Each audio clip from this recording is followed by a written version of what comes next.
premissas gerais que isso não vai só impactar a realidade da formação do engenheiro, mas a formação dos outros 130 cursos, né? O que a universidade imagina, deseja com essa questão da formação? Nós temos que pensar nos nossos valores e nossos propósitos enquanto sociedade, e acho que o Cataldi colocou a nossa tríade aí, ela não pode ser dissociada, tanto que o PNE, de forma, alguns dizem, né, porque viveram de maneira sacana, mas que tornou-se muito importante, está nos obrigando a ter 10% de ações extensionistas nos nossos currículos, que no primeiro instante foi caramba, mas é muito interessante, porque essa perspectiva que você coloca, de levar o nosso aluno para a sociedade e interagir com a sociedade, é fantástico. Seja ela do designer, do engenheiro, do farmacêutico, do médico, do advogado, enfim, de todas as outras formações que a gente tem aqui. É muito interessante nessa perspectiva. Mas a gente tem que trabalhar isso. Para isso, é por isso que uma discussão importante é o PPI. A gente tem que olhar para o PPI e olhar para que tipo de universidade que a gente deseja ser, que tipo se a gente quer reforçar essa ação tríade aí do ensino, pesquisa e extensão, mas será que ensino, pesquisa, extensão, ou ensino, pesquisa e extensão? Tá? Ou fazer essas coisas juntas? Como fazer, né, isso? E como preservar? E se a gente quer fortalecer o ensino, mas não pode ser fortalecer o ensino em detrimento dos outros dois, tem que ser em harmonia com os outros dois. Como também o crescimento da pesquisa e o conhecimento da extensão tem que ser em harmonia com os outros dois. Então é essa articulação que o PPI precisa trabalhar. Existem uma série de estudos, a OCDE, que é uma organização que trabalha... PPI é Plano Pedagógico Institucional. Toda universidade ela tem que ter seu PPI. Seu PPI é a sua declaração em relação ao seu processo pedagógico.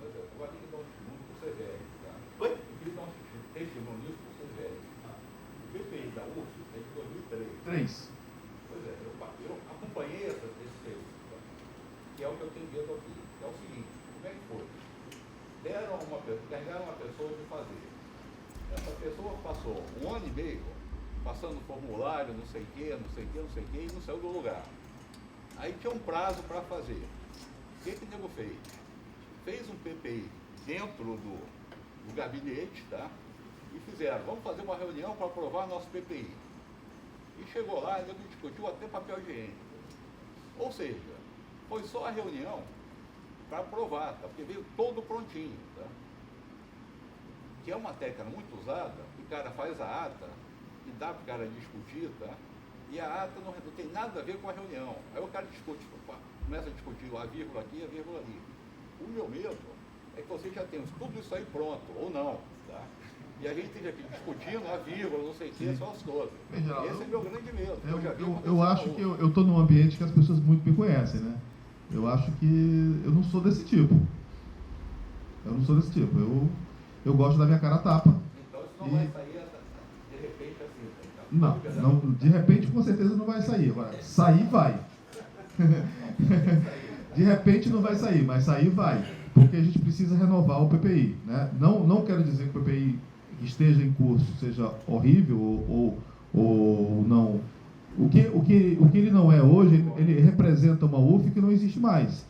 É uma UF que era uma escola, uma universidade média, e que nesse percurso se transformou numa grande universidade. Universidade grande, né? Não uma universidade. Então, a gente precisa atualizá-lo. E atualizar uma série de coisas.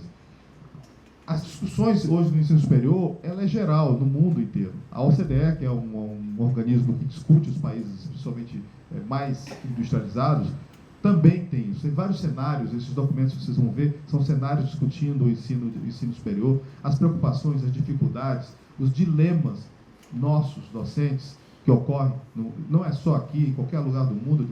Eu tive agora essa semana lá no Porto, com vários colegas de vários lugares. Os problemas são às vezes até se assemelham demais, é até assustador, né? Os problemas que acontecem com os nossos colegas.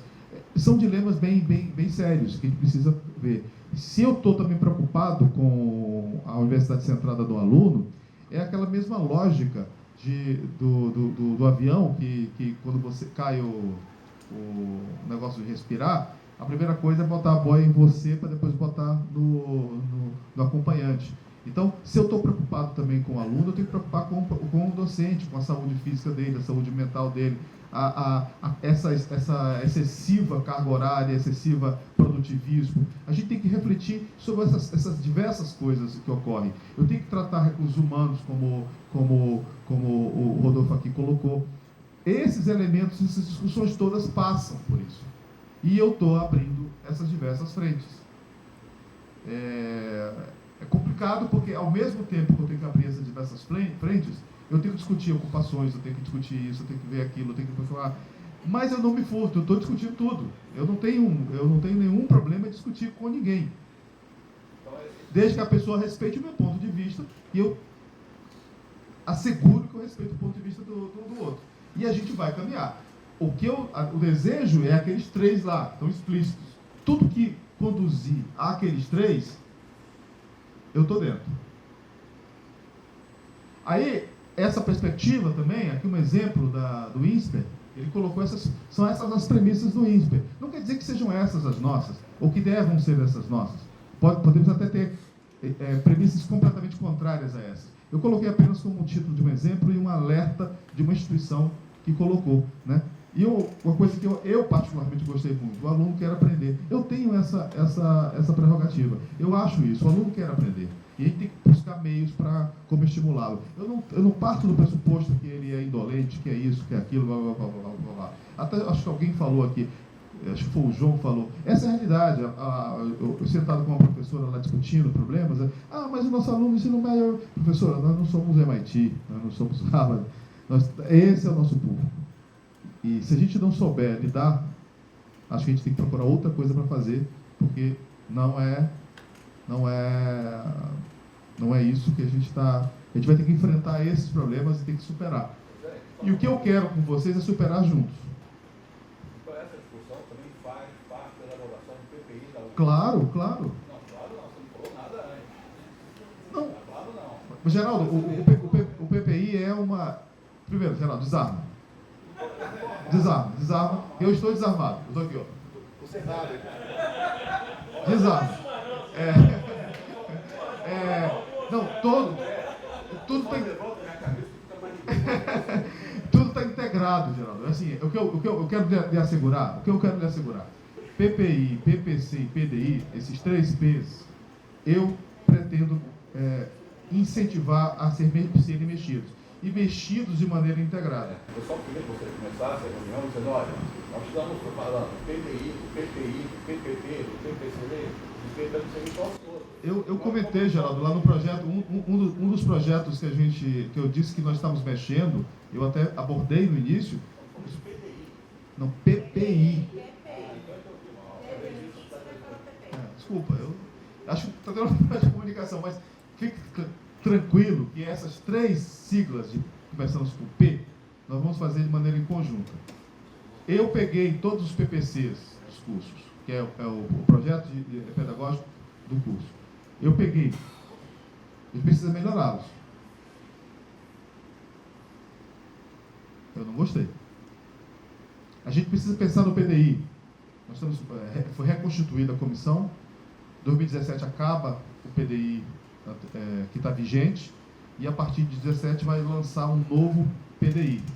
Eu quero influenciar que ações de ensino, ações de formação docente, ação de recursos humanos docente, ações de infraestrutura de ambientes de aprendizagem sejam inseridos dentro do PDI, que é o compromisso institucional de realização.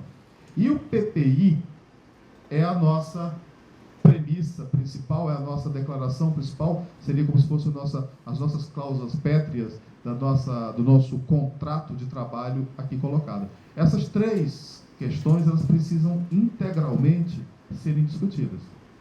E se eu quero pensar ensino, eu tenho que pensar nessas 3 coisas. Por isso que eu lhe asseguro e asseguro a todos os colegas que essa articulação vai ser feita e a gente vai discutir, vai trazer fórum de coordenadores, fórum de chefes de departamento, conversar com os diretores, conversar com todos os professores que estejam interessados no assunto, a gente vai discutir sobre isso. Até porque é algo que nos impacta a nossa vida. Eu seria irresponsável de fazer algo só pro forma. Se for para fazer algo pro forma, eu nem começo. Bem, seguindo, a questão dos objetivos de aprendizagem. Nós passamos sobre o perfil, competências, objetivos de aprendizagem. Objetivo de aprendizagem, passando aqui, só para a gente avançar um pouco, essa questão, né, lá em cima, o Ministério da Educação, que é a ideia das diretrizes curriculares, que estabelecem uma série de coisas.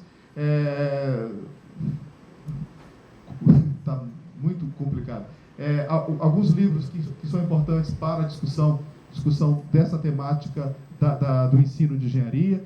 E uma coisa que eu queria discutir com vocês, não sei se já ouviram falar, perfil em T de profissionais. Perfil em T de tatu. Não? Hoje uma grande discussão que ocorre no mundo é como pensar no perfil de um profissional. O perfil em T tem uma característica que é o seguinte: eu tenho conhecimentos largos sobre ciência em cima e conhecimentos especializados sobre determinados conhecimentos. Então, quando hoje eu olho para um profissional, e é isso que a perspectiva de conjugar sólidos conhecimentos técnicos com soft skills, onde eu coloco os soft skills aqui em cima, que são largos e interagem com uma série de coisas, e conhecimentos específicos. Então, hoje, tanto que existem... deixa eu dar uma passada só aqui. Existe hoje um evento nos Estados Unidos só para discutir perfil em T. Empresas como a Google e outras que estão preocupadas com profissionais, estão querendo este profissional.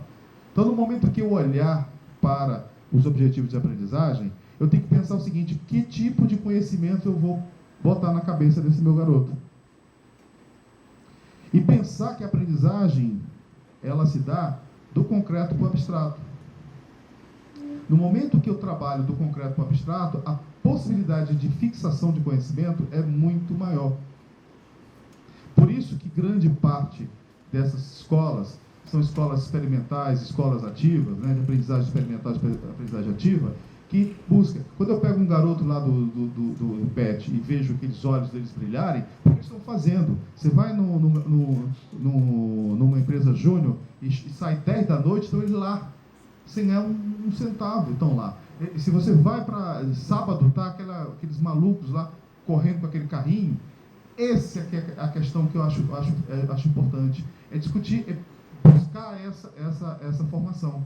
Então, isso que é o ponto que a gente precisa trabalhar, do concreto para o abstrato, e buscar esse enquadramento em termos de perfil T, pensando no seguinte: que tipo de conhecimentos abrangentes eu preciso dotar o meu engenheiro e que tipo de conhecimentos específicos eu tenho que aprofundar. E aí, aquela discussão, ele é aplicado, ele é cientista, ele é inovador, ele é um misto disso com aquilo, daquilo com aquilo outro, o que não pode ser coisa nenhuma. Aí isso vai ser ruim.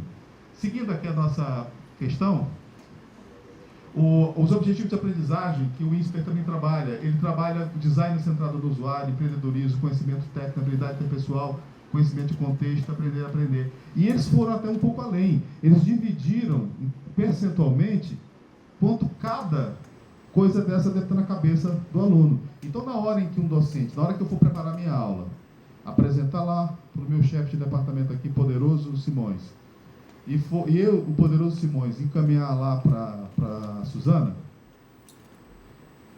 essas coisas precisam estar claras. Quanto do conhecimento específico eu vou trabalhar, quanto das questões ligadas ao empreendedorismo, que tipo de estratégia eu vou tratar para promover o empreendedorismo no meu aluno, para provocar que ele seja empreendedor. Nós estamos começando a entrar agora na realidade das escolhas didáticas e pedagógicas para fazer o trabalho. Indo um pouco para frente aqui, essa ABET, que é essa associação americana que faz acreditação de escolas de engenharia, que é outra coisa também que a gente no Brasil ainda não tem, e que muitas escolas estão começando a trabalhar, que é a questão da acreditação, né? A ABET, quando ela acredita em escolas de engenharia, ela procura verificar se os engenheiros daquela escola têm essas habilidades ali. Que é uma coisa que a gente também tem que buscar. Até porque, quando hoje o mercado de trabalho vai começar a cobrar, ele vai também cobrar essas certificações. O CREA começa a discutir algo nessa linha, não idêntica a isso. Mas no momento que ele está querendo estabelecer acreditação profissional, ele está indo para um caminho nessa perspectiva. E uma alternativa que está sendo discutida no CREA, no CONFEA, é seguir o padrão ABET, que é o padrão americano.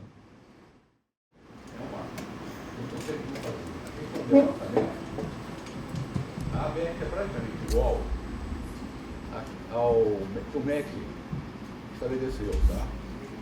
Então, e manda que você, ao aluno ao sair, saiba, tem essas habilitações. Aí a gente fez o seguinte no departamento. A gente pegou cada disciplina e colocou qual dessas habilitações o professor da disciplina se propõe a fortalecer. Aí vem o seguinte problema. Como é que eu meço se ele foi fortalecido ou não? E aí estamos encalacrados. Como é que eu meço que ao final da disciplina o aluno realmente teve aquelas qualificações que a gente... As avaliações de aprendizagem deveriam conduzir a isso, né? Pois é, como é que a gente consegue fazer essa avaliação na prática?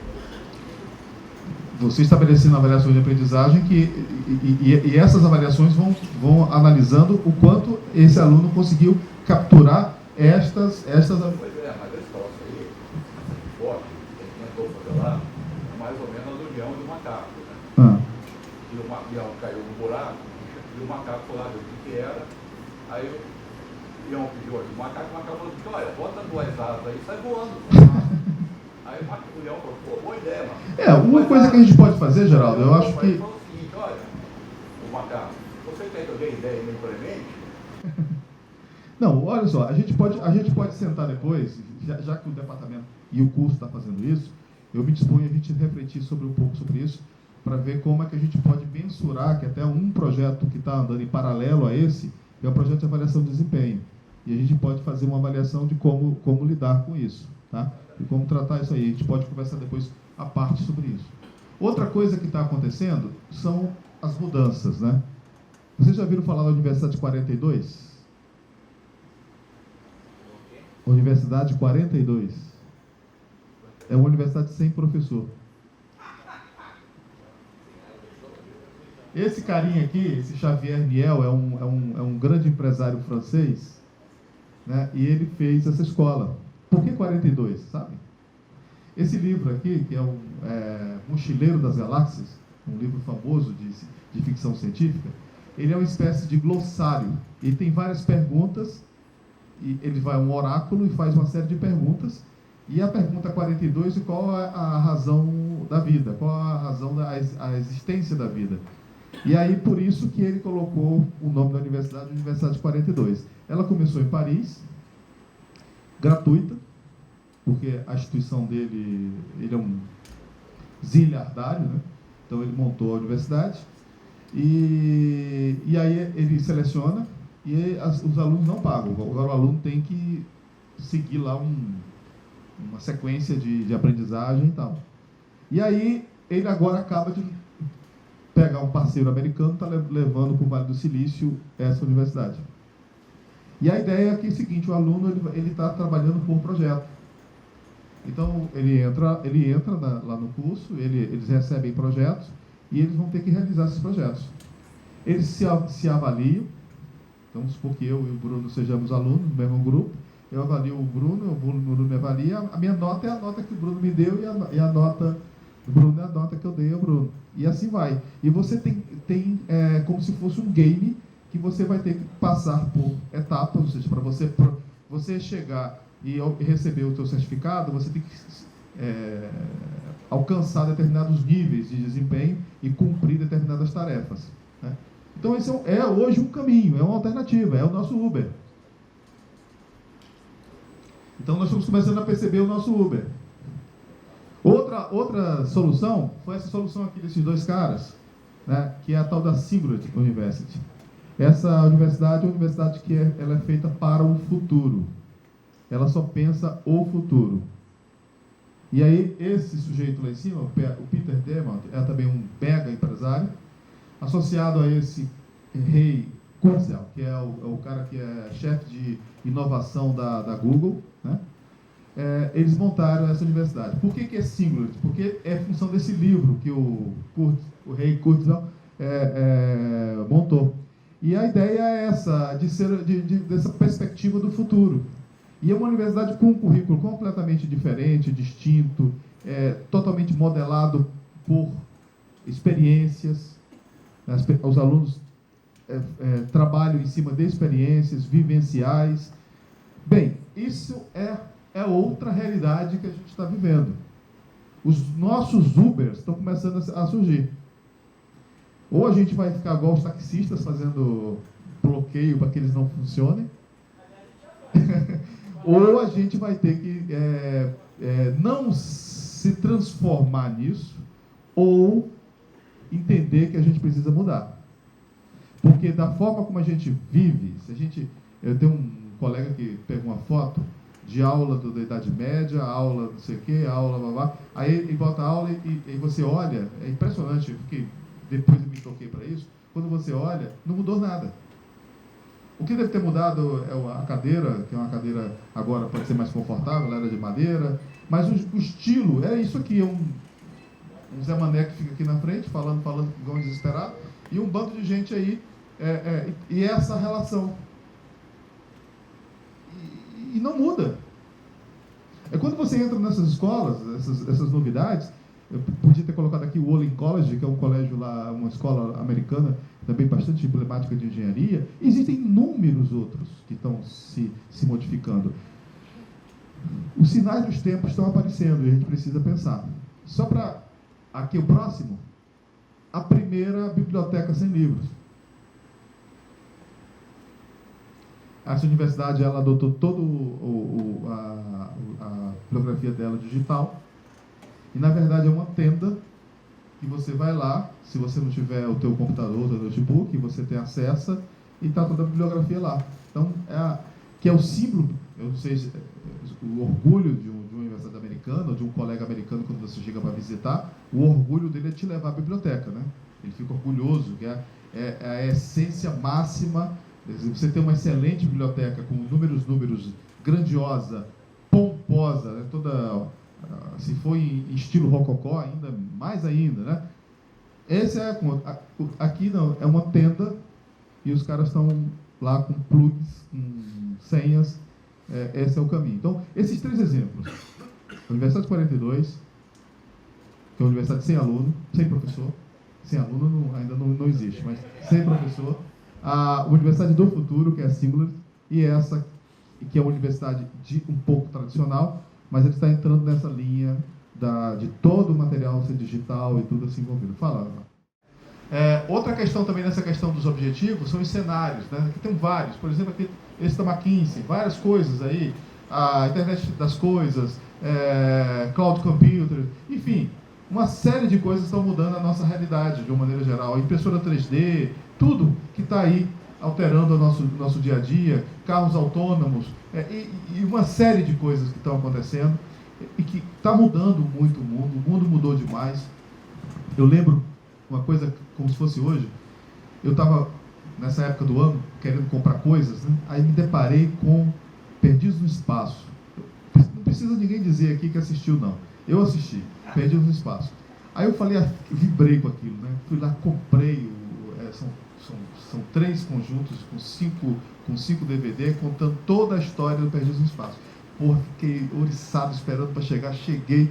Esse meu filho está fazendo engenharia, era ainda garoto, devia ter uns 10, 15 anos, por aí, e era o relançamento de Guerra nas Estrelas, né? Então eu comprei para ele aquele capacete do Darth Vader, ele andava em casa, assim, né? Aí eu falei, Dedé, vem assistir ficção científica na época do papai. Aí sentamos os dois aqui, né? Aí voltei para tocar aquela chiadeira. De 19 de outubro de 1997, a família Robson numa viagem intergaláctica para papá. Ele olhou assim, pô, pai, que horrível. Aí eu pensando assim, olha o que era, né? Esse filme foi nos anos 60, né? 63, 64, 65, acho que foram os 3 anos de coisa dela. Pensando 1999. Passou no Brasil na TV Tupi no início dos anos 70, né? E essa era a realidade, né? O que acontecia com aquilo, né? E hoje, você olha para este mundo dos anos 60 e vê o que acontece hoje, quantas coisas de fato maravilhosas aconteceram. E imagina alguém que dormisse naquela época e acordasse agora, realmente ia se espantar por demais. A gente às vezes não se espanta porque as coisas começam a se tornar tão comuns e tão naturais que a gente vai vendo. Uma aula, antes, você ia lá com aquelas plásticozinhos para colocar no retroprojetor, depois do retroprojetor veio um fio para caramba, hoje não tem fio quase nenhum, e a tendência é que isso diminui muito. Então esse mundo está mudando demais e a gente tem que adaptar-se a ele urgentemente, né? Disciplinas e atividades. Essa é outra questão importante. Se a gente quer, e a UF está querendo, do ponto de vista institucional, isso que eu quero deixar claro aqui, nós estamos querendo, do ponto de vista institucional, internacionalizar, porque não pode uma universidade do porte da UF não ter um nível de internacionalização que outras do nosso porte, o menor que a gente tem. Então esse é um desejo institucional, a internacionalização. A gente tem que se preocupar com as disciplinas pensando essa perspectiva. Daí, pensando nessa perspectiva, a gente tem que olhar. É evidente que a gente não pode esquecer a nossa diretriz curricular. A gente não pode esquecer o CREA. E se a gente esquecer o CREA, esse cara não vai receber a carteirinha dele, não vai poder trabalhar. Então, esses dois santos têm que ser atendidos, né? É importante isso. Pensar nesses dois grandes programas, que é o programa de Plano Nacional de Graduação e o Plano Nacional de Educação, que são diretrizes nacionais que projetam o país para o futuro. Então, temos que estar alinhados com esse futuro, temos que estar convergentes com esse futuro. Precisamos olhar para o nosso entorno, fazer benchmarking para o nosso entorno, ver como as diversas outras organizações vêm fazendo, vêm agindo. É necessário pensar, por exemplo, eu botei Bolonha por ser o mais difícil, mas as outras comunidades, mas Bolonha, em função desse tratado, o engenheiro em Bolonha, 3 anos com mais 2 de mestrado, né? A grande dificuldade nossa hoje, né, o Rolim que se relaciona com Paris, com a Europa, eu tenho muito relacionamento com Portugal e Espanha, principalmente, que era o engenheiro na Espanha demorava 7 anos para ser formado. Os caras quase se infartaram quando tiveram que tirar de 7 anos para 3, né? Quase um infarto coletivo lá, araquiri coletivo, porque era tirar muitas coisas. Mas aí depois eles perceberam, eu fui acompanhando esse processo, que muito que existia não era necessário. Que um engenheiro alemão, por se formar em 3 anos, não era pior engenheiro do que um engenheiro espanhol que se formava em 7.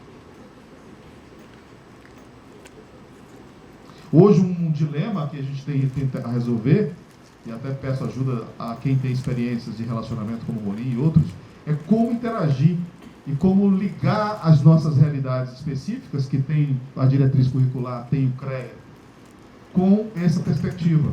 E para quê? Para que a gente não crie jabuticabas. As nossas disciplinas não sejam jabuticabas, algo exclusivos ou exóticos que só tem os nossos cursos. E estamos cheios disso. E aí a gente incentiva o nosso aluno para ir sem ser fronteira, quando ele volta, não dá, porque a minha disciplina tem isso, aquilo, outro, mas aquilo, blá, blá, blá, blá, blá, é a sua, só viu isso. Então, se eu tenho uma perspectiva de internacionalização, além de eu ter olhado todas as outras coisas anteriores, o perfil, o contexto, competência, objetivo, eu tenho que entender que eu tenho que estar dentro dessa dinâmica internacional. E mais, que isso é uma coisa importante, as coordenações são os proprietários dos cursos. E aí, um pouco nessa tua fala, de um cara trava no departamento. Não pode isso acontecer. Eu sei que isso acontece, e é muito comum. Mas a gente tem que pensar de como mudar essa lógica. Ou, existe uma coisa é a liberdade acadêmica, a autonomia acadêmica. Outra coisa é você se opor a uma política didático-pedagógica de um curso. Quem define essa diretriz didático-pedagógica é o coordenador e o núcleo estruturante. O que cabe ao departamento, o que cabe aos docentes? Se adequar. Agora, eu tenho que me ajustar do meu jeito ao que você quer, mas do meu jeito. Aí essa é a minha autonomia. Agora, não pode ser o meu jeito em contradição com o que você está propondo. Essa é o que eu penso e o que eu estou tentando veicular na Prograde. Pode ser que a gente vai ter muitos problemas, mas não há problema de eu ter problemas. Eu estou lá para isso. Seguindo aqui na perspectiva, vem as estratégias, né? Uma coisa são as taxonomias. Não sei se vocês têm alguma compreensão de educação. Existem algumas taxonomias de alguns caras aí importantes que estudaram modos de como as pessoas aprendem, né? Esse Bloom aqui, que lançou essa taxonomia dele no final dos anos 60, é a taxonomia mais famosa, é a taxonomia de Bloom, que é uma hierarquia de conhecimentos, né? Você vai tendo perspectivas de aprendizagem. Tem esses dois aqui que são mais jovens, mais novos, né? O Fiesel e o Bix, que lançaram outras taxonomias, mas não importa qual taxonomia você vai usar, é assim, como você estimula as pessoas a aprenderem e como as pessoas aprendem. E o que deu certo para a minha geração, que é a Y, não vai dar certo para a geração da Elaine. E não vai dar certo para essa molecadinha que está hoje lá. Eu lembro, a minha sogra hoje está hospitalizada e tal. Ela veio se deteriorando um pouco a saúde dela, ela está com 92 anos. E teve uma época que ela estava meio malzinha, estava hospitalizada, e aí saiu eu e meus dois filhos, ficamos só nós dois, a minha esposa e os irmãos estavam vendo, falei, vamos fazer uma coisa junto, vamos assistir cinema. Aí era o lançamento de um filme desse aí, não sei se foi aquele, do último dos Planeta dos Macacos, o título agora não me recordo, que era numa cidade, acho que era Nova York, ou era Los Angeles, não sei, e tal. Enfim, fomos lá, o lançamento ia ser meia-noite, aquela coisa meia-noite, fomos lá pro Plaza, ficamos lá rodando, se entupindo de comer, né? E aquela coisa toda, blá. Aí eu estava interessado, eu estava num botecozinho lá de café, e aí tinha um casal com um carrinho de bebê. E um garotinho ou uma garotinha, não sei o que era, mas enfim, devia ter em torno de um ano, um pouquinho, estava lá com o dedinho na galinha pintadinha no tablet. Eu falei, olha que monstrinho que está sendo criado aí, né? Imagina essa criatura com 16, 17, 18, 20 anos, que é o que a gente vai se deparar. Olha a potência dessa criatura. Eu não consigo ficar do lado do meu filho ele jogando. A capacidade psicomotora dele de reagir à tela e a coisa, ele me dá raiva, me dá murro nele, eu saio. Não aguento, quando eu estou tentando tomar a decisão, a coisa já aconteceu e assim vai. Esse é o ponto. A gente tem que entender essa dinâmica, o que starta, o que instala o processo de aprendizagem. E aí entra as estratégias. A ideia de ser uma aprendizagem ativa, que é esse famoso pirâmide de Taylor, que ele fala que 90% do que eu faço, que eu manuseio e faço, eu guardo. O que eu estou falando aqui para vocês, daqui a meia hora vocês vão esquecer. Não é porque pode ser irrelevante, porque é natural da gente. Então essas aulas expositivas, que a gente fica se desgoelando, aí dá nó aqui nas cordas vocais, uma série de coisas acontece, é muito pouco eficiente. Já era pouco eficiente para a minha geração, quando eu tinha aula de química, em que a professora tinha numa fichinha o quadro. A nossa estratégia era roubar as fichinhas dela, né? Porque se roubasse a fichinha dela, ela não tinha. Ela passava metade da aula escrevendo no quadro e a outra metade explicando o que ela escreveu no quadro. E havia a fichinha com a dinâmica do quadro montada. Você imagina hoje, Elaine, você tendo aula como essa? Você se suicidava.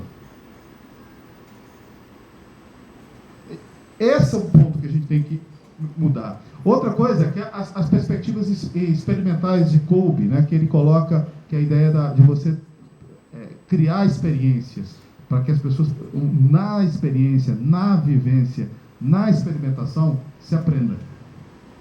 Eu tenho certeza de mecânica, de aerodinâmica, o que um menino daquele que está no carro do Baja, ele está aprendendo, é inúmero à frente do que se ele estivesse em sala fazendo um exercício ou alguma coisa.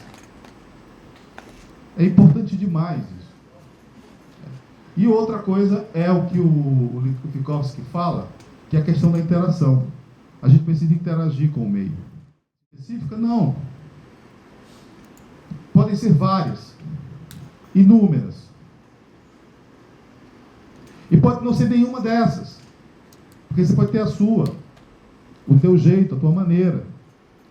O que é importante é pensar naquela lógica lá, das gerações, da perspectiva de você especializar e generalizar, que esse é o princípio do T. E, seguindo, como o mundo é dinâmico, já se tenha pi, m, e assim vai.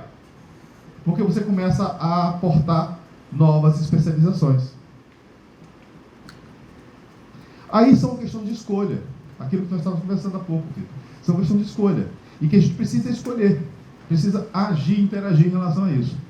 Aí tem aqui o movimento maker, como você falou, mão na massa, de como lidar com essa questão do movimento maker. Aqui um laboratório que a gente está até na produção tentando reproduzir, que é um laboratório que você faz coisas com impressora 3D, corte a laser, você pode ficar realizando coisas bem interessantes. Estamos nos aproximando do Senai, o Senai tem umas escolas, uns Fab Labs, a gente está querendo nos aproximar, até pedir teu apoio para ver se você facilita e ajuda a gente a isso, porque esse é o ponto.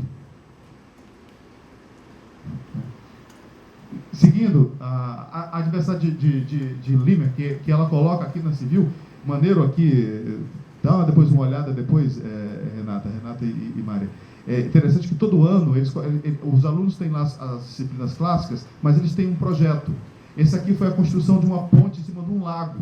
Tem um lagozinho na frente da escola, então você tinha que fazer uma ponte, projetar uma ponte, e o sucesso era se o professor andasse pela ponte, porque o professor bem gordinho, nem eu, se a ponte não se destroçasse, você teria boa nota. E a ideia era essa, deles desenvolverem, eles pensaram, projetaram, construíram, fabricaram.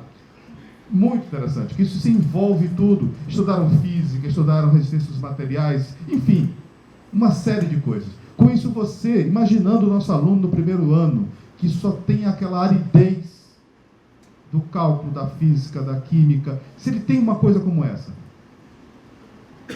para ser lúdico, para ser interativo, para ele poder ver aquelas coisas que ele está estudando em cálculo e física reais, de verdade, que impacte a vida dele, para saber que ele está pagando lá um pedágio que em breve ele vai se livrar daquilo e vai ter sucesso para a carreira profissional dele. Então, pensem nisso. Muitas escolas estão pensando nisso, estão saindo dessa questão. Hoje nós estamos perdendo 40% do nosso jovem, cara. É muita coisa. É muita coisa. Para cada 10 meninos que entram na graduação, 4 não conseguem se formar. 4 não passam do básico. É muita coisa. É muito desperdício de pessoa, é muito desperdício de dinheiro. A gente não tá com essa folga mais. Eu conclamo vocês a pensarem. Se quiserem pensar juntos, eu estou aí para ajudar vocês a pensar e a gente sair dessa situação. Bem, na linha dos eixos temáticos. Nos eixos temáticos também, o CDIO também, eu sei que importunou um pouco o professor Geraldo, mas é uma possibilidade. É uma possibilidade. Não é a possibilidade. Se existirem outras possibilidades, se vocês não quiserem até usar nenhuma possibilidade, nenhuma desses modelos referência, não usem.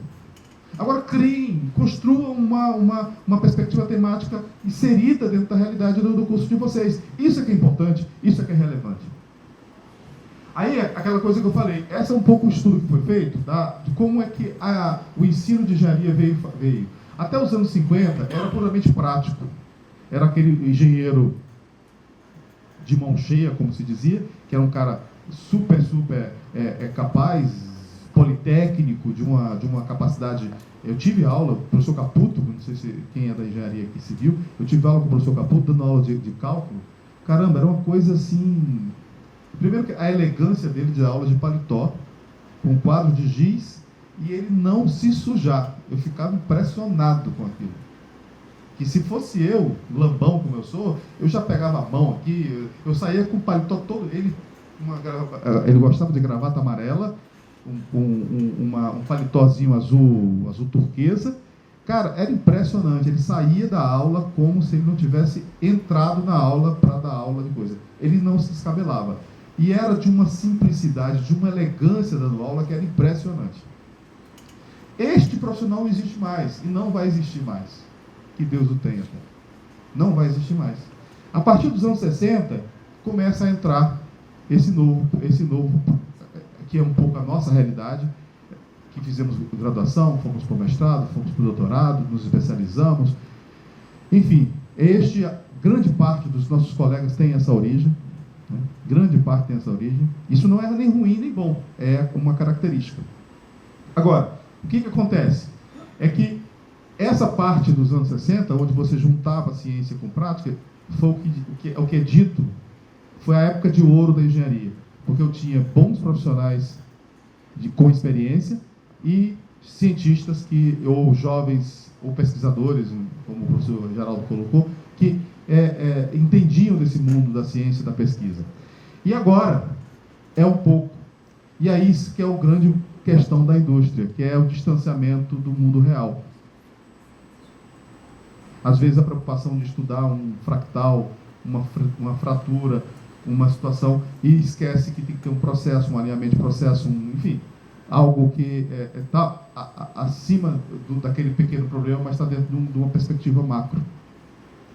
Esse é um dilema que precisa ser resolvido. E aí, a Boeing, isso está na página da Boeing, a Boeing preocupada com isso, preocupada que ela não estava conseguindo receber engenheiros com os quais ela pudesse contar, ela estabeleceu um conjunto de requisitos de qual seria o perfil do engenheiro que ela deseja. Quando você olha, rapidamente tem uma questão técnica e o resto é só questões comportamentais, postura, atitude. É isso que o mercado está querendo. E a gente tem que buscar formar. De alguma maneira. Né? E aí, por isso que entra o CDIO, né? O CDIO entra nessa lógica. E aqui é um recorte do trabalho que o CNI fez, daquele de estudo, e que ele comparou, né? O que está, infelizmente, ali, que era vermelho, está em preto. Mas vermelho e preto é uma boa conjugação de cor, né? Muito bom. E bem adequado, né? São determinadas situações que são deficiências do nosso engenheiro. Não está ali, mas não dá para ver, infelizmente, mas o que está colocado ali é que são basicamente atitudes comportamentais.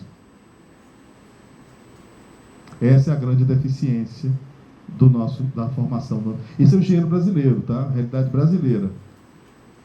E é isso que a gente precisa olhando para... Claro que isso aqui é um olhar de retrovisor, mas a gente tem que olhar para frente. Vamos continuar fazendo isso? Vamos continuar reproduzindo isso? Eu imagino que não. E aí, outra coisa também é a ideia da indústria 4.0. Já ouviram falar disso? A indústria 4.0 é a junção de todas essas tecnologias modernas, autômatas, e uso de coisa. E aqui é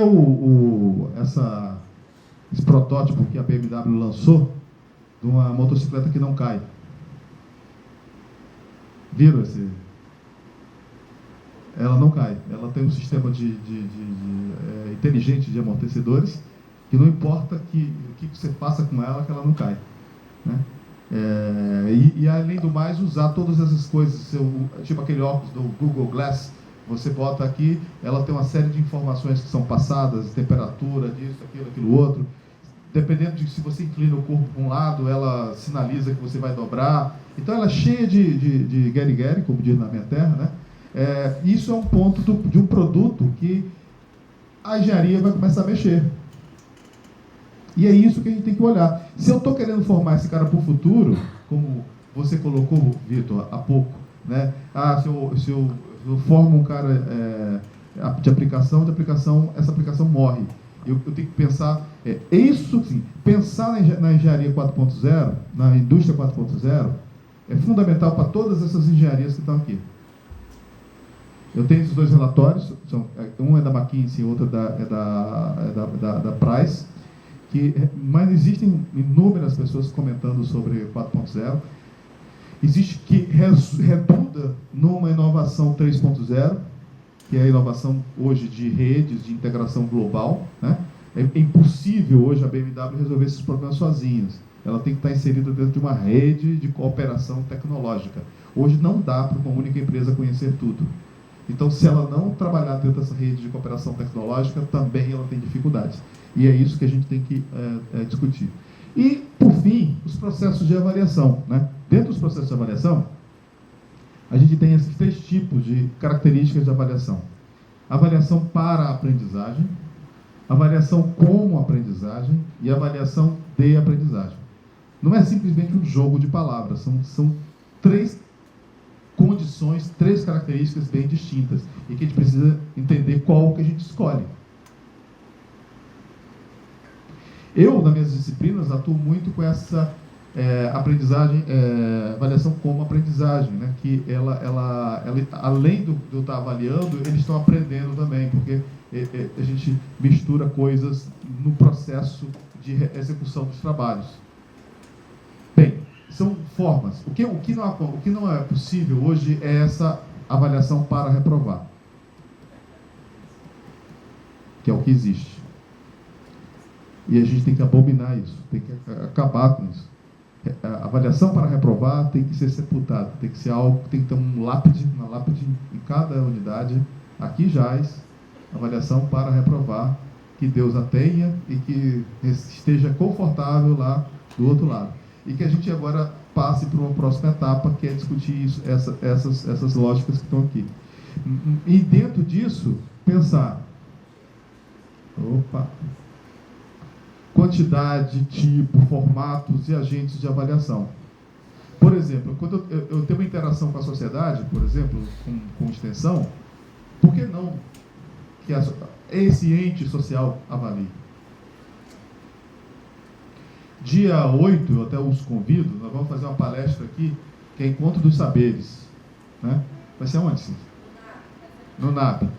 Que é outra questão, que é o seguinte, são os saberes clássicos da sociedade e não os saberes tradicionais, como nós estamos falando aqui.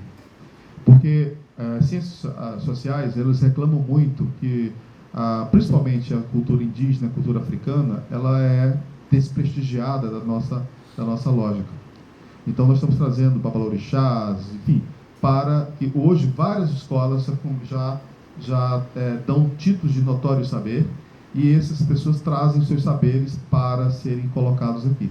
Então, a Prograde está olhando para essas coisas como um todo, desde da formação clássica e específica, como está aqui, a essas formações que também trazem outros saberes, que são saberes também tão relevantes na formação. Então, se eu tenho uma disciplina que eu levo para esse ponto, né? Por exemplo, o pessoal de designer, na lógica de artefatos oriundos de culturas indígenas, é possível fazer também uma avaliação que não necessariamente as avaliações clássicas, e que o agente de avaliação não necessariamente seja um agente clássico, que seja o docente. Um trabalho em grupo, você pode pedir para que eles se autoavaliem.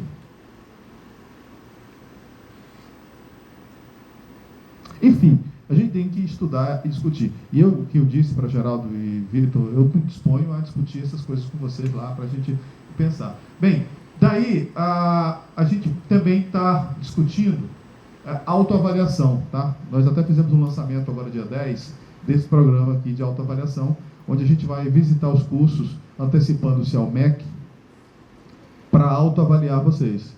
A UF tem 56 professores que são credenciados no INEP, e a gente precisa até ampliar isso, e eu conclamo que vocês, quem sabe aí, James, que estava barbudo ontem, tirou a barba, se candidate lá no INEP para ser avaliador, e a gente vai usar esse pessoal para fazer autoavaliação.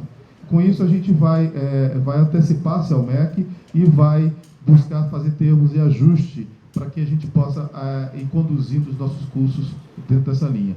No mesmo processo, a gente também tem a avaliação de desempenho. A gente está estudando com a USTI de criar indicadores de desempenho. A intenção é que o coordenador tenha lá um painel de controle em que ele vai avaliando reprovações, enfim, todas essas dificuldades que a gente tem. Já fizemos reuniões discutindo, não sei quantos meus alunos. A intenção da gente ter essas informações para que nós possamos agir de maneira proativa, de maneira forte. Então, nós estamos pensando na avaliação, não só a avaliação do curso, como do curso para dar crédito ao aluno, mas pensar no curso também como um todo, que isso é importante, que isso vai ser bastante fortalecido para o processo. Bem, outra questão é o aspecto do currículo. É pena que não tem muito como ver, mas a ideia de você pensar no currículo, quando eu olho, isso é um currículo real, e você vê a quantidade de setinhas aí, coitado de um aluno que perde uma disciplina desse curso aí, é um curso de engenharia, tá? Perdeu um curso como esse aí, ele está ferrado da Silva, porque ele vai ficar parado e tchau, morreu. Perdeu o Playboy. Perdeu o Playboy literalmente. Então, a gente precisa pensar nessa lógica. Pré-requisito, corre-requisito. Se tivesse outro nome com requisito, daria esse também, né? Graças a Deus só tem pré e có. Se tivesse mais, teria mais coisas com requisito. Porque a gente precisa ter cuidado com essa questão. Cuidado com essa questão. O que hoje se coloca como boa prática da questão curricular é a flexibilização. É o que se chama de flexibilização vertical e flexibilização horizontal, para que os alunos tenham experiência. Eu me formei em 88. Todos os carinhas que se formaram comigo sabiam as mesmas coisas. Passaram pelos mesmos professores. Passaram pelos mesmos perrengues. Tinham as mesmas colas. Nós éramos reproduções de uma mesma máquina. Uns eram melhores do que o outro, enfim, mas era a mesma coisa. Experiência zero em outra situação. Tinha a única experiência diferente, era o SPB ou Projeto Rondon. Você tinha a opção de fazer ou SPB, que é ir para uma sala de aula, e um carinha ficar falando sobre... nem lembro mais o que significa o SPB, Organização Social, Política do Brasil.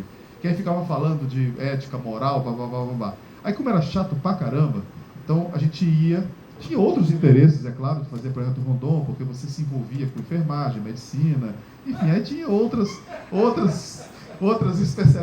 expectativas também que existiam naquela época, né? Os hormônios estavam em efervescência também, então tinha outras estratégias no meio. Mas era a única coisa que você podia fazer diferente. Alguns faziam SPV por comodidade, porque todo mundo passava, porque o cara ficava lá, todo mundo dormia, o cara falava, as provas eram as mesmas, enfim. Ou você ia para fazer o SPV, para fazer projeto Rondon. Eu optei por fazer projeto Rondon, então foi a única coisa que eu e mais uns 4 ou 5 ficamos diferentes dos demais. Isso não dá mais. Isso não dá mais. A gente tem que olhar o currículo como algo dinâmico. Até para aquela coisa que eu sei que existe, porque eu sei que eu passei por isso, currículo tem uma defesa do interesse pessoal do professor, que ele quer ver o nomezinho dele lá com aquela caixinha. Bem, se eu tenho opções de alternativas de percurso, a minha caixinha pode entrar.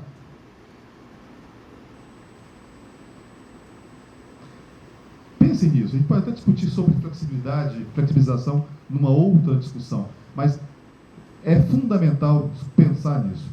Se a gente não pensar na flexibilização, a gente vai continuar tendo dificuldades e currículos com problemas e retenções. Quando a gente olha principalmente para a engenharia, um dos principais problemas de retenção é a inflexibilidade dos currículos. Então, fazer um contraponto disso aí, José, quando eu concordo com isso da flexibilização, o resultado concreto está passando na NERE. A gente fez a reforma curricular em 2013. O segundo semestre de 2013 foi o primeiro semestre que foi implantado o novo currículo. Aí até como está previsto no regulamento, você tem lá aquela regrinha que quem tem menos de 75% da carga horária vai para o novo currículo, os restantes ficam no antigo e tem aquele período de adaptação. Por conta de adaptação, o que a gente fez? para não prejudicar os alunos, não atrasar a formação, coisa e tal, a gente flexibilizou absurdamente o currículo.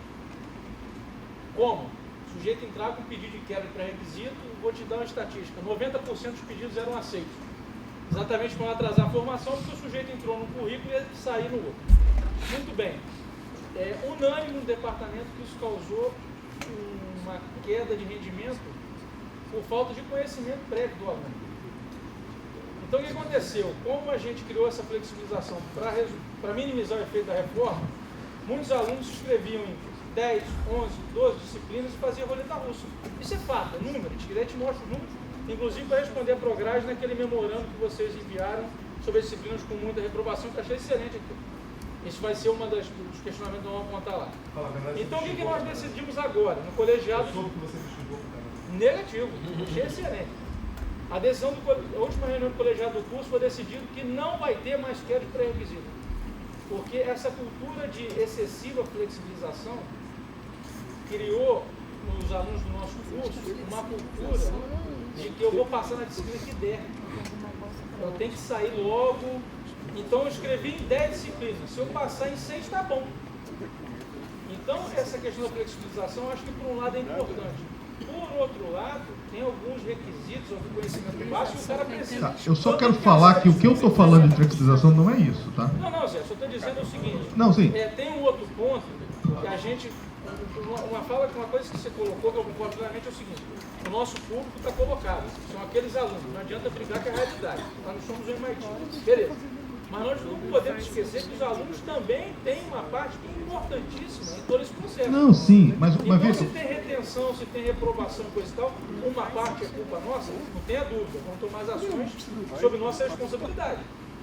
Mas achar que está tudo sob nossa responsabilidade também, eu já fui coordenador do curso até pouco tempo atrás, escutei muito de alunos, que o senhor está atrasando a minha formatura.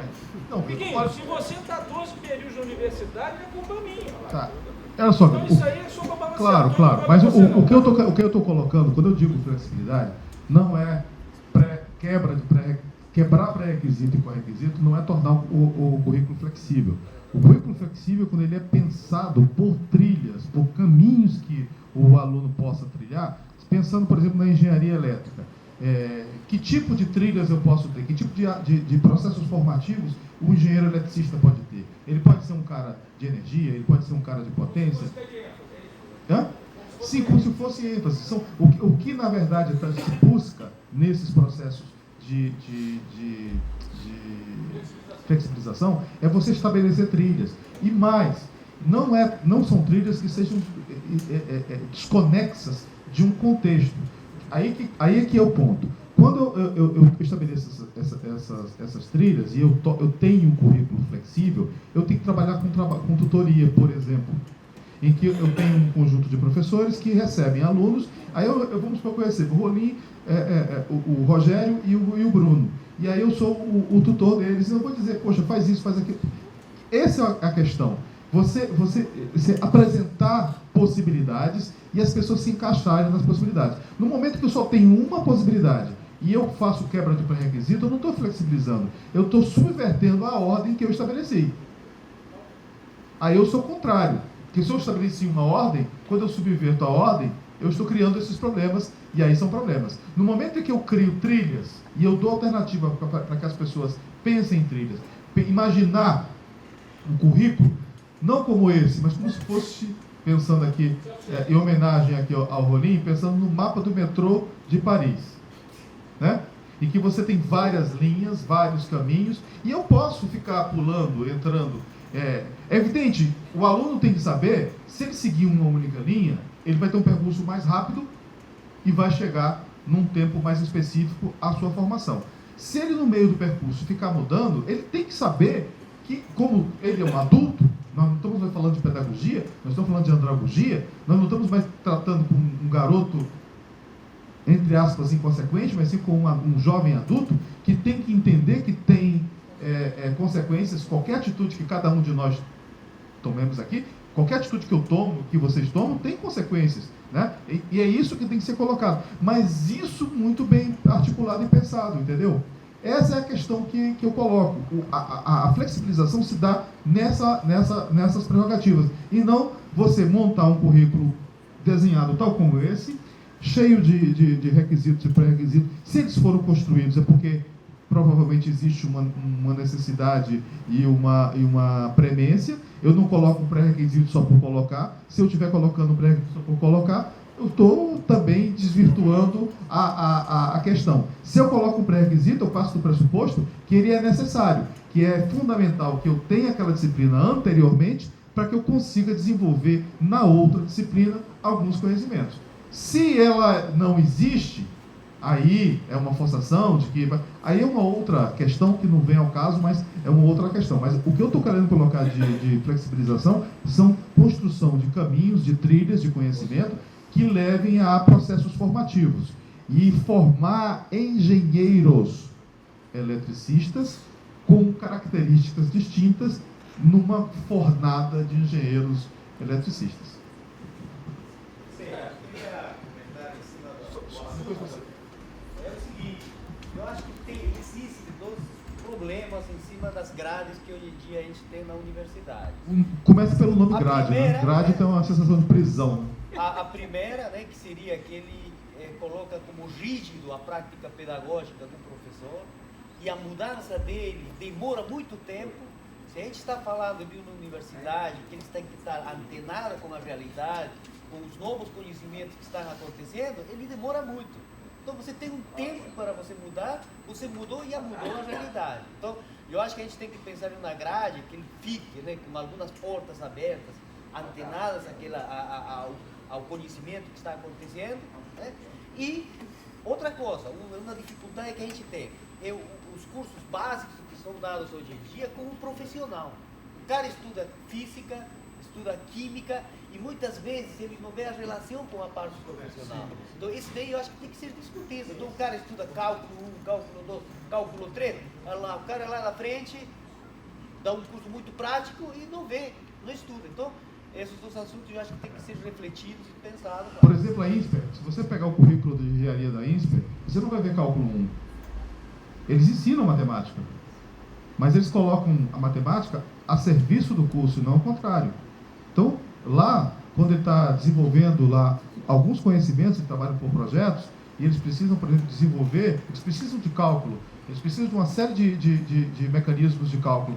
É lá dado, mas não tem aquela disciplina específica de cálculo 1, que aí vai estar lá um matemático que vai estar explicando, ele é excelente do ponto de vista matemático, mas completamente destoando, desconexo da realidade do engenheiro, que não necessariamente precisa de todo aquele conhecimento da matemática, mas sim de algumas aplicações, porque nós usamos a matemática para conhecimento, é claro, é fundamental a matemática para dar abstração, né, para ter capacidade de resolver problemas complexos, é fundamental ser sólido o conhecimento, mas ser aplicado. Essa que é a questão. E cada coordenador aqui precisa, junto com esses departamentos, por isso que eu digo o coordenador é o dono da disciplina. Ele tem que ir ao departamento e dizer como ele deseja a disciplina. E essa é a questão que a gente pretende mudar, é que o departamento se adeque à realidade daquilo. Então, eu sei que esse instituto aqui precisa ter uma reflexão muito grande, até porque grande parte do seu público é não matemático. Deixa eu falar. É o seguinte, gostei muito, parabéns pela iniciativa aqui, certo? Eu acho que tem que ser discutido esse assunto. Só que eu tenho alguns pontos. Primeiro, né, a gente tem as regras lá definidas pelo MEC, as regras definidas pelo CREA, temos a diretriz curricular, certo?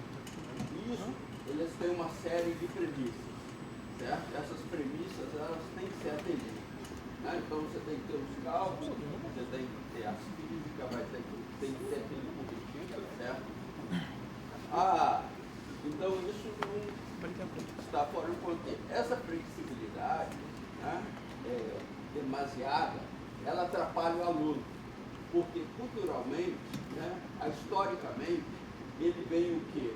De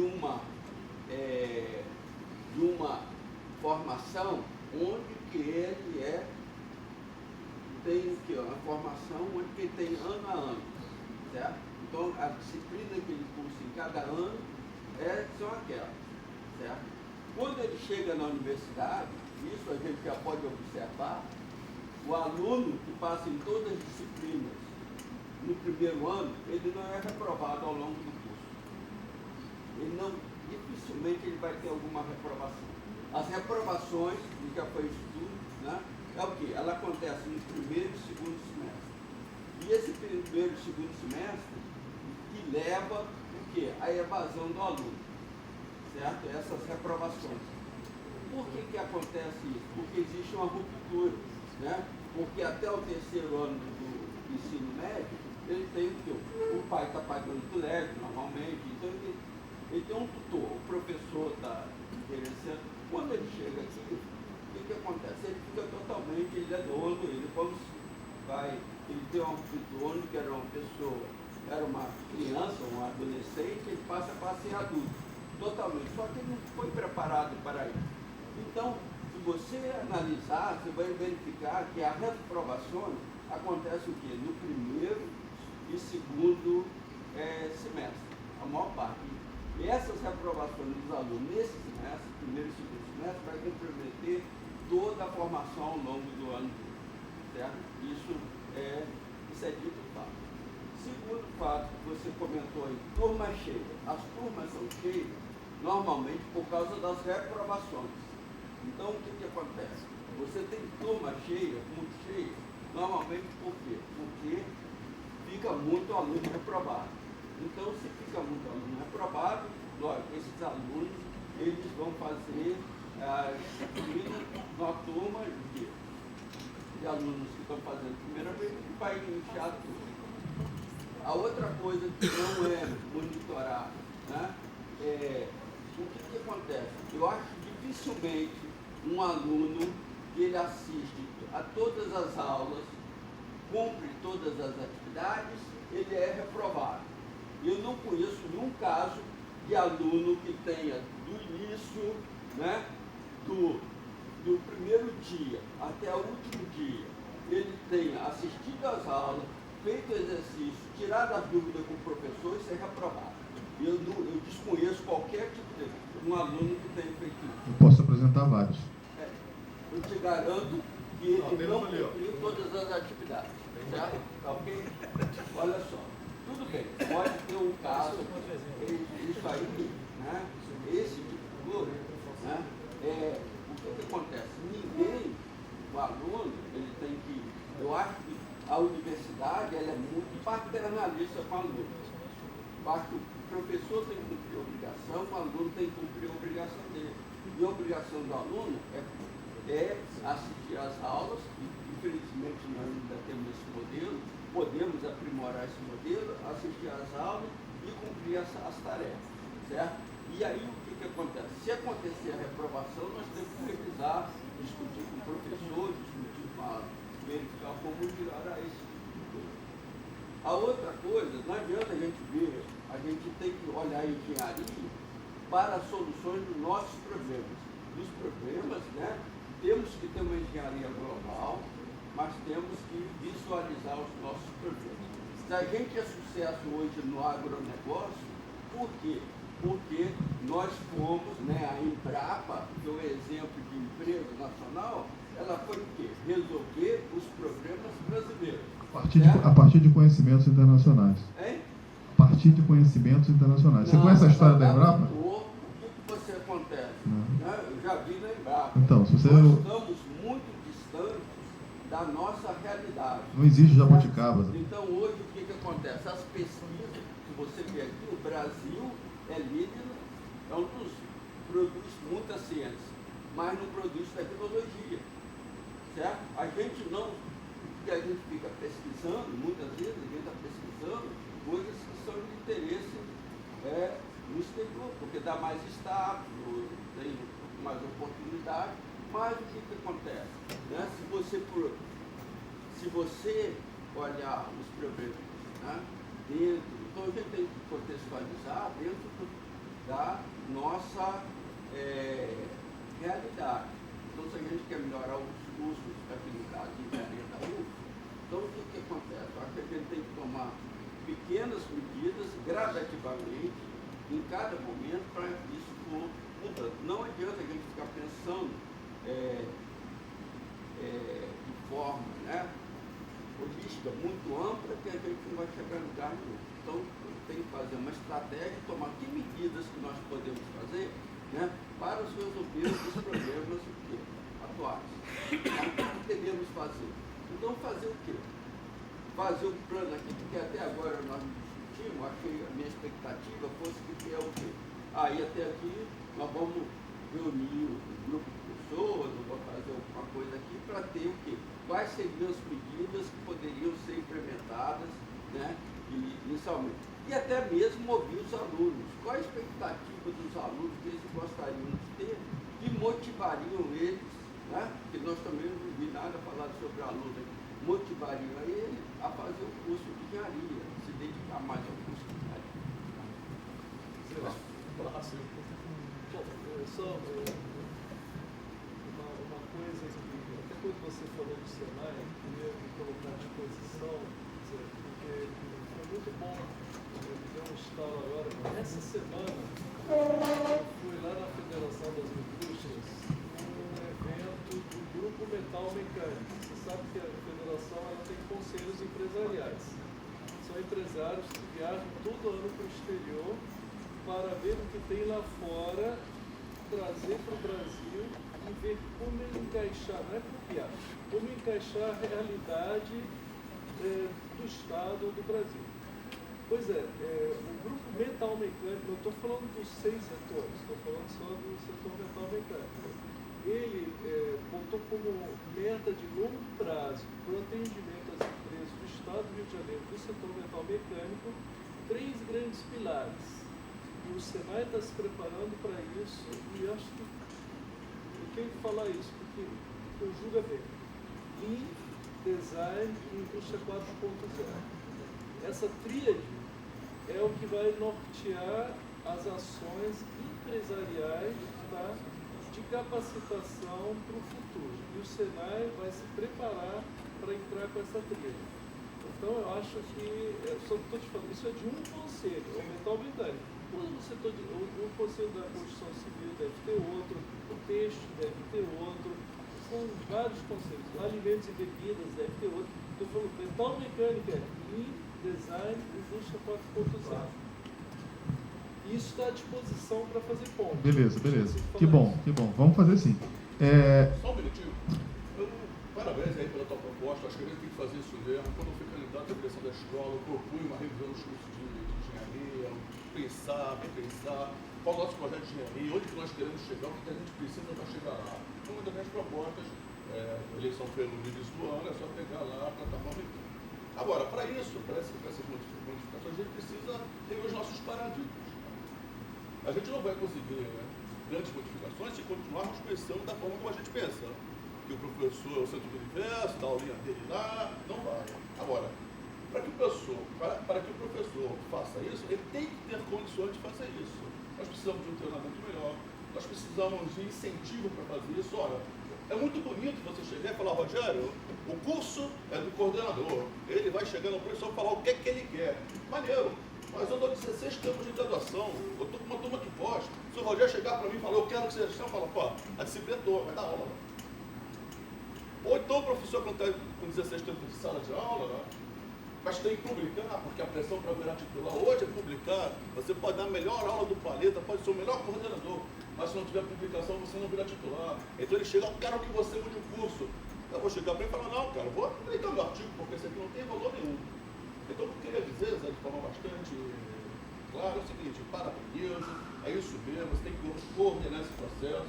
Eu sinto falta do Fábio aqui, sinto falta do Fábio. Eu também. Sinto muita falta do Fábio. É uma pena, porque afinal de contas, metade dos cursos estão na escola de engenharia, mas isso é um problema. Ele foi convidado. Não, mas eu não estou dizendo que não foi, eu sinto essa falta. Eu acho legal você coordenar isso. Agora, porque é o seguinte, se você não partir esse processo da valorização do professor, do treinamento do professor, do convencimento do professor da necessidade dessas alterações, lamento dizer que nós fizemos uma belíssima palestra com excelente transparência, mas nós não vamos a lugar nenhum. Porque eu vejo muita dificuldade, eu fui chefe de departamento durante 20 anos, ando muito pela escola de engenharia, eu vejo muita dificuldade, por quê?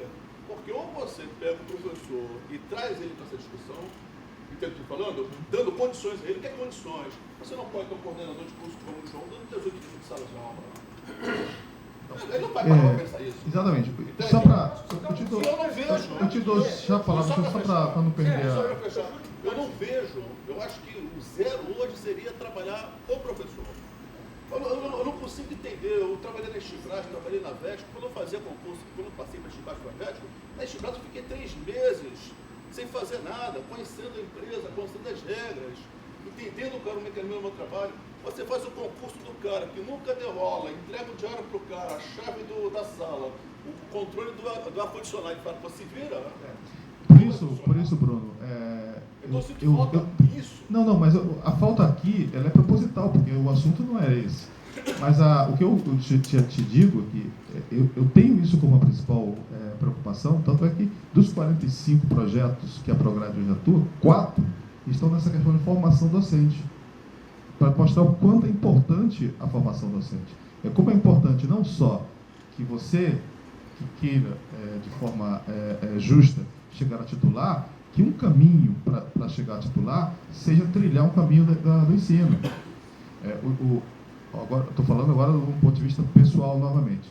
A minha visão de um professor titular é que ele tem os 3 caminhos caminhados: extensão, pesquisa e ensino. Ele não pode ser titular se ele é enviesado por um desses caminhos. Então, esse é o ponto. Como resolver? Nós estamos buscando resolver, que é criar um critério de avaliação que isso fique claro e privilegie as ações de ensino. As ações de extensão, eu estou em conversas com o professor Cresos, que é o atual proreitor, ele tem que buscar o caminho da extensão, eu não tenho como dizer qual é a saída de extensão. Eu posso até dizer que estamos preocupados que a extensão precisa ser melhor valorizada, e ele busca ir lá fazer as gestões dele. Posso dar a minha sugestão pessoal, se ele assim quiser, eu posso fazer. Como pesquisa da mesma forma, como o professor Cante da mesma forma. Como ensino, que é a minha preocupação, eu estou fazendo. A questão da formação, em breve a gente vai lançar o projeto. Eu estive conversando lá com o pessoal da Volta Redonda, lá da administração, eles têm lá um laboratório, Lagos, que é um laboratório super legal de aprendizagem. Nós estamos já montando uma rede interna para isso. A nossa intenção, que mais à frente eu iria mostrar, já estamos com um tempo bastante estourado, que a gente tem uma perspectiva de fazer muito semelhante hoje, por exemplo, que a Federal do Rio Grande do Norte faz, e separar uma semana do nosso semestre, para disponibilizar para a formação pessoal do professor. Olhar o calendário do ano, pensando tanto é importante dar aulas, as 18 semanas de aula para cada semestre, mas pensar numa semana para que o Rogério possa pensar, olhar lá para o portfólio de cursos que existem, que vão existir lá no PROIAC, que ele queira fazer, você queira fazer, a Nádia queira fazer, ou você tem uma experiência que você gostaria de divulgar para os outros colegas, você se candidata para ser um docente. Essa é a questão que a gente está vendo. Nós vamos dar tanta importância que a gente vai dar um espaço para que não haja conflito com o que hoje alguns aqui estão acontecendo. Para estar aqui hoje, muitos podem estar deixando de dar aula. Eu entendo isso. E essa é a questão. Outra é a questão do significado docente. Eu estou querendo discutir com muitas pessoas, e espero que vocês me sugiram, como fazer para brilho nos olhos dos docentes. Como fazer? Agora, eu sei dessas dificuldades, do que você passa, do que o João passa, do que aquela professora que desculpa, não me recordo o nome dela, da Regina, que estão hoje atolados de carga horária. É uma pena lastimável que isso esteja acontecendo. Mas nós temos que superar isso. Eu espero, luto, tenho muita esperança que isso seja momentâneo, que isso mude. Tá? Agora a questão. A nossa programação hoje, Rogério, ela tinha uma programação diferente do que está acontecendo. Né?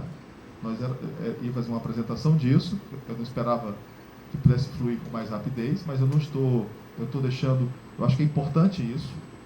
Outro, eu não espero que seja o último encontro nosso, seja apenas um primeiro, que a gente volte a fazê-los inúmeras vezes e volte a discutir isso. Eu acho que daqui eu senti muitas expectativas e muita gente tirando das entranhas, no bom sentido, coisas que gostaria de falar há muito tempo. Por isso que eu também não deixei e a gente não avançou muito, que a minha ideia era de passar essa apresentação, a gente vir para cá, né? Eu convidaria a professora Nádia, se eu tivesse os outros 3 diretores, eu estaria para cá, e a gente poderia... Gente, e aí? Vamos refletir o que a gente vai fazer. Eu espero que no segundo encontro a gente possa fazer isso melhor, a gente reflita isso nos outros encontros, e sucessivamente, a ideia é que isso não acabe, que isso daqui a 10 anos, quando eu já estiver em outro lugar, enfim, a gente tenha pessoas aqui discutindo o ensino de engenharia e já com outros problemas que não sejam esses. O Bruno já não vai reclamar dos 16 tempos dele, vai reclamar de outra coisa, vai reclamar no sentido de... Não, vai nada. Então, essa é o ponto. Então, a preocupação com a docência é central, isso. E o outra questão que você alertou, nós sim estamos preocupados sim, com a questão. A ideia que eu acho que tem aí um conflito do nosso ponto de vista é que eu estou trabalhando aprendizado. Você está falando de ensino. A ideia do aprendizado é que, por isso que eu estou dizendo que o aluno ele é o ponto principal, não por questão de favorecimento do aluno, mas sim porque ele é o nosso principal experimento. Não, você está... Perdão, eu estou dizendo o seguinte, o nosso produto é o aluno formado. Então, o nosso produto é o principal. Eu sempre considero o aluno como o principal ponto, porque é o principal produto da universidade, certo? A minha questão, eu digo o seguinte, nós, né, flexibilidade em excesso para o aluno prejudica o próprio aluno. Pode ter certeza disso. Não há evidências disso. A gente tem que trabalhar com evidências. As melhores escolas que hoje formam os melhores alunos são escolas com currículos flexíveis e não com currículos inflexíveis. Um exemplo.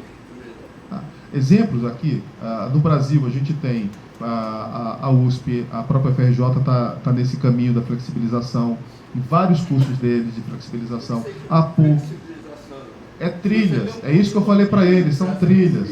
Não, isso é diferente.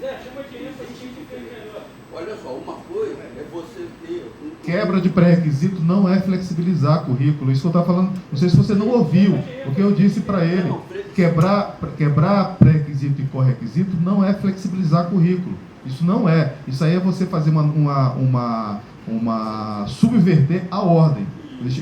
Eu deixei isso bem claro. Subverter a ordem. Se existe uma ordem estabelecida, e toda vida que eu a quebro, eu causo danos. Eu, como um bom engenheiro, eu sigo regras. Se eu digo, se tem lá requisitos e pré-requisitos, eu fui coordenador, eu cumpria. Até discordava do pré-requisito, do corre-requisito, mas já ele existia, eu cumpria. E fazia cumprir.